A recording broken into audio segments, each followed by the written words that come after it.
Good evening, everyone. Good evening, sir. Well, we have had some very serious streams in the last couple of weeks. So tonight's not one of them. We're breaking with that tradition. And we're just going to have some fun. Yeah, I came up with some analogies. Plutarch told me I'm taking my analogies too far. Yeah, we can still have fun with them, though. He is. We'll get into it, and then we'll have some fun with it. Yeah, I mean, analogies sometimes need to be taken too far because they're just an analogy. You can never get it right. Sometimes they don't go far enough, sometimes they go too far, but they're meant to reveal truths that so you can see it in a different way and then consider it.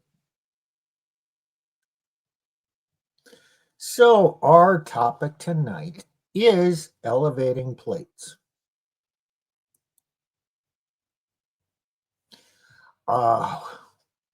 So, a plate is the analogy. Some men put their plate on a pedestal and then just admire that plate and then complain when the plate doesn't suit his needs.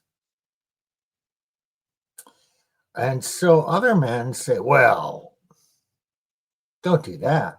Just spin plates. But that means you got to put that plate on a stick and keep adding energy to it. In either case, the plate is being elevated. So I wanted to draw some parallels to the two of them. Both of these things elevate plates above practical usefulness. Both of these require attention and effort. And both of these minimize the flaws or the cracks in the plate.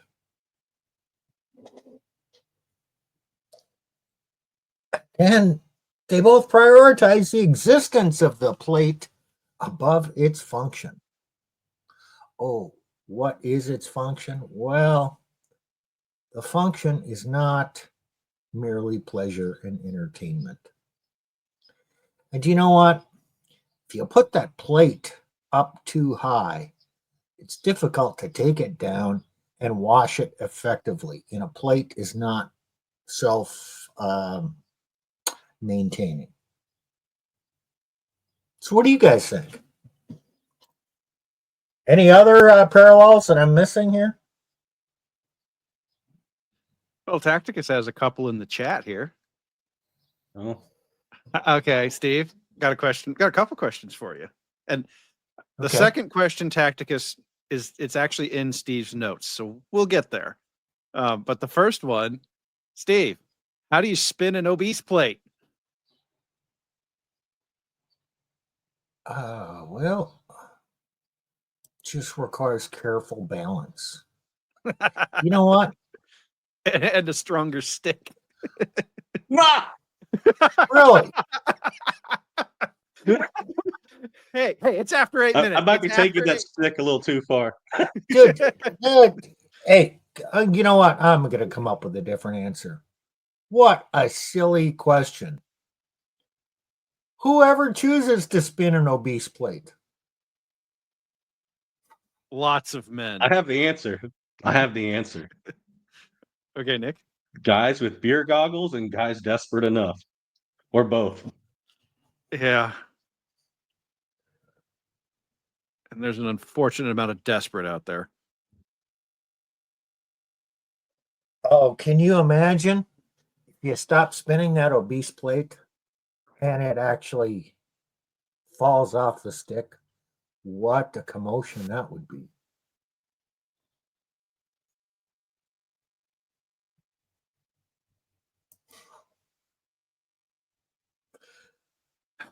Well, what else do you guys have to say about harder this? they Or fall. move right on into the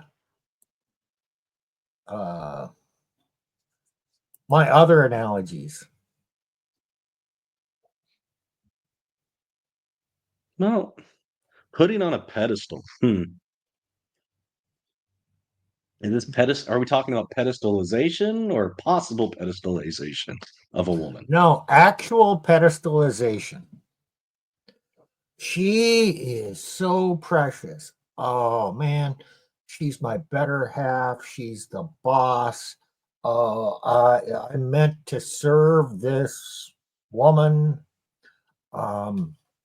She's so pure. She's so beautiful. It's like it's a worship. When you put a woman up on a pedestal, you're basically worshiping the ground she walks on. Well, she's not really doing much walking because her feet don't touch the ground. That's what So happens when you elevate a plate.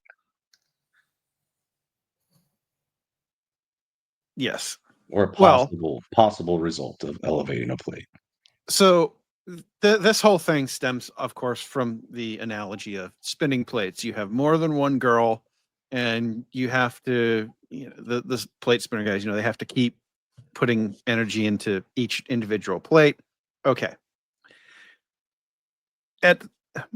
I would argue, and this is me, you guys can tell me I'm wrong, but I would argue that the moment that you elevate a plate to some sort of special status above the other plates, you're no longer spinning that plate. You're saying this plate is special above these other plates.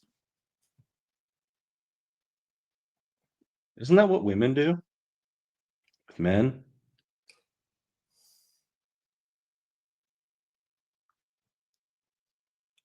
Yeah, I guess. I mean, I'll agree with you. But what's your goal? Okay, if you put one plate up high, then your goal is that one plate. If you put many plates up high on sticks and you keep spinning them, what's your goal? Many. Your goal is still the plate or the woman. It's the same focus. Your focus is not on your purpose. Your focus is on the damn plate. So your assertion is that you can have you can have multiple plates up on pedestals. No, you can have multiple plates up on sticks. Okay. But you're still putting the plate above you. You're not worshiping the plate, but your goal is the plate on the stick. It's an elevation of the plate. Got it. You may not, you're still, it's your focus. Okay, as a man, is your focus your mission, or is the focus your woman or a woman or many women? Well, I think, well, if you did a spinning TUA route, it tends to be spinning plates, but not necessarily. yeah, there are some pickup guys who they don't have either a lot of plates or they only do one at a time. But one thing I would point out is that even keeping one plate spinning takes a pretty large amount of focus, mental energy, obviously physical energy.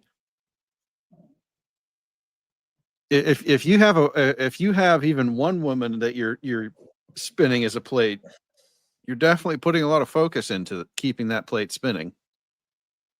Do it with 3 or 4, you're spending some serious time on this.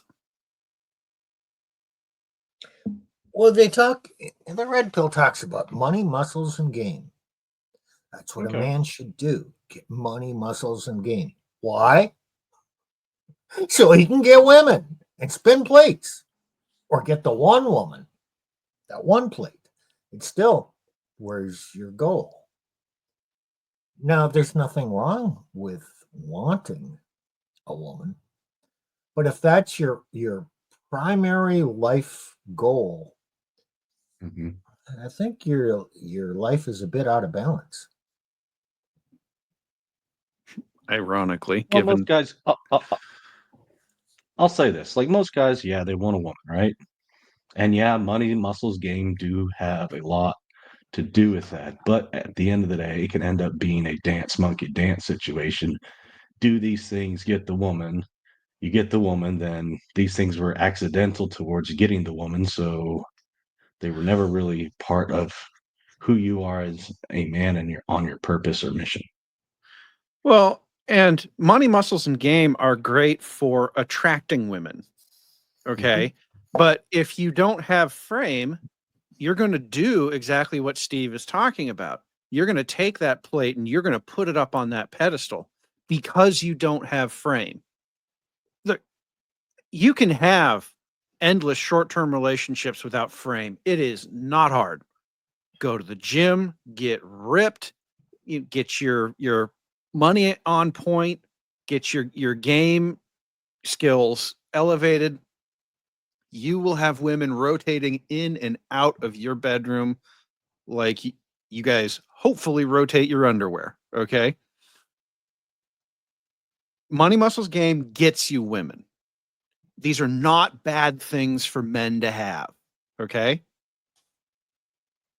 If your goal is to keep a woman, they are woefully insufficient to the task because you will do as Steve says and pedestalize the woman because you have no frame. So we know this from a lot of men. Even modern men now say, you know what? I just want a woman, a wife, someone I can depend upon, someone to give me kids, provide companionship, and not try and boss me around and do everything. You know what? They just need someone in their life. Where do we find this story? Oh, in Genesis, the creation story. Adam said, did all this stuff and said, God, I'm lonely. I've found no suitable companion among all of creation. So God made a companion, a helpmeet. He didn't make a partner. He made a companion, a helpmeet. It wasn't primarily for sexual gratification or sexual outlet. It was someone to accompany him through life. I think that's what most men want. All right. And Steve, based on modern society and the numbers run by Aaron Clary in his book of numbers, and he's got something called the menu. What does he say? Not on the menu. It's not on the menu. Wife and kids, wife picket fits, not on the menu. Well, I think Now his you analysis. might Go ahead. find like the unicorn, but in general, not on the menu. I think in his statistical analysis, he came up with something like 2.1% of women kind of fit the bill. It was low. I thought it was around 3, but somewhere around that. Oh, okay, 2-3%, whatever. I mean, it's Yeah. It wasn't very that wasn't a good outlook. Very dismal numbers. Well, Solomon said something similar in the book of Ecclesiastes. He says, "Not one woman among 1,000 have I found." And that was right. Solomon, and he had 1,000 women. You mean he had a valid sample size? And Yeah. Yeah. Well, okay. This whole rest of the stream is going to be about plate analogies. I guess, I don't know what I was feeling. I wrote this over a week ago. I was having fun with it. So let's move on.